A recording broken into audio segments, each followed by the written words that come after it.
Inquiries थी घर खरीदने के लिए वो प्री कोविड लेवल्स पर आ गई। और घर खरीदने के लिए आप ऐसे ही फोन नहीं करते, जब आपकी जेब में पैसा हो और आपने मन बनाया हो तब आप घर खरीदने जाते हैं लॉकडाउन के समय में।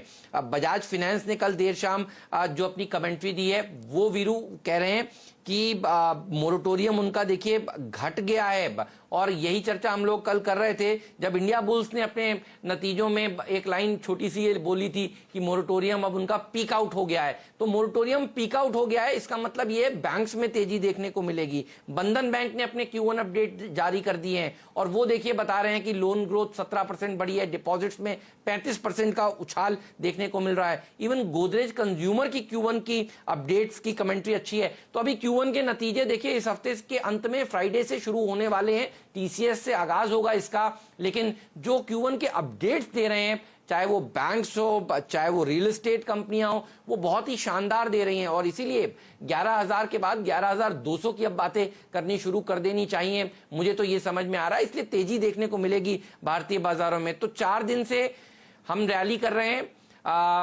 थोड़ा सा अगर कमजोर खुलेंगे वीरू तो मुझे लगता है वो मौका होगा लेने का।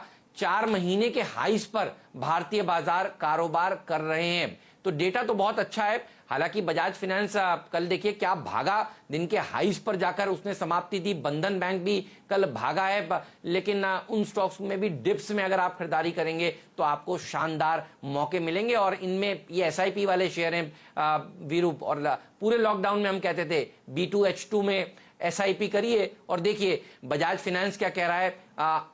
अच्छा मोरेटोरियम के आंकड़े देखिए, घटना अच्छा होता है। और HDFC क्या कह रहा है बैंक कि यहां पर ग्रोथ अच्छी रही है Q1 में, तो शेयर के भाव भी बढ़ेंगे।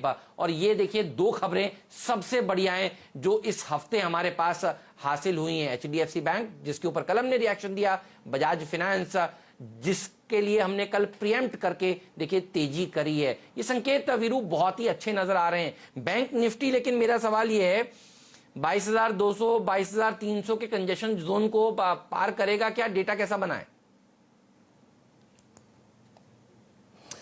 देखिए हेमंत, ये 3 दिन से ट्रबल जोन है और कल भी एग्जैक्टली मैंने मेंशन किया था कि 22,300 22,500 पे आपका फॉलिंग 100 डेमा है और वहीं पे 2-3 कॉल राइटर्स खड़े हैं।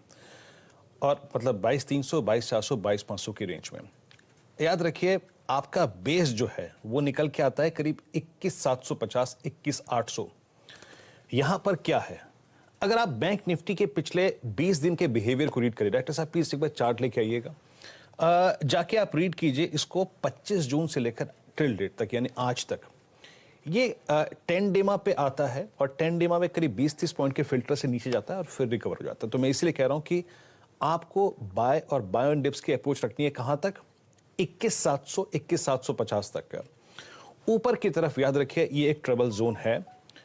एक अटेम्प्ट लिया था हेमंत इसने 24 जून को इसको पार करने का, 100 डेमा को नहीं कर पाया। एक अटेम्प्ट लिया था इसने 2 जून को, नहीं कर पाया। और एक अटेम्प्ट लिया था इसने कल भी नहीं कर पाया। लेकिन टेक्निकल्स में 3rd और 4th अटेम्प्ट जो होता है वो काफी महत्वपूर्ण होता है और आ जाता है। और स्पेशली जिस प्रकार की कमेंट्री HDFC बैंक ने पेश की है हेमंत, मेरे को नहीं लगता कि ये लेवल ज्यादा दिन परेशान करेंगे बैंक निफ्टी को। तो बाय ऑन डिप्स, लेकिन मेजर स्ट्रेंथ होगी 22,500 के ऊपर, जहां पे आपको स्टॉक्स को भी और बैंक निफ्टी को भी लॉन्ग करके चलना है। एक अच्छी चीज है कि 22,500 का कॉल राइटर कम है 23,000 के कॉल राइटर के वनस्पत के कंपैरिजन में, यानी 22,500 निकलेगा तो पहला मूव आपको 23,100 23,200 तक का मिल सकता है। और एक और चीज याद रखिए, आज PSU बैंक्स कल चार्टिकली थोड़े से अच्छे लग रहे थे, तो जरा PSU बास्केट पे थोड़ी सी नजर रख के चलिएगा, क्योंकि जिस दिन PSU बास्केट आकर पार्टिसिपेट करती है फ्रंटलाइन बैंक्स के साथ, प्राइवेट बैंक के साथ, उस दिन ब्रेकआउट्स विजिबल होते हैं। हेमंत अब आते हैं, ये बाजार हमने निफ्टी के प्रोस्पेक्टिव से देखा, US मार्केट्स को देखे, बैंक निफ्टी को अगर आप देखें देखा, लेकिन सेक्टर ऑफ द डे अगर मुझे दाव लगाना हो तो वो कौन सा होगा?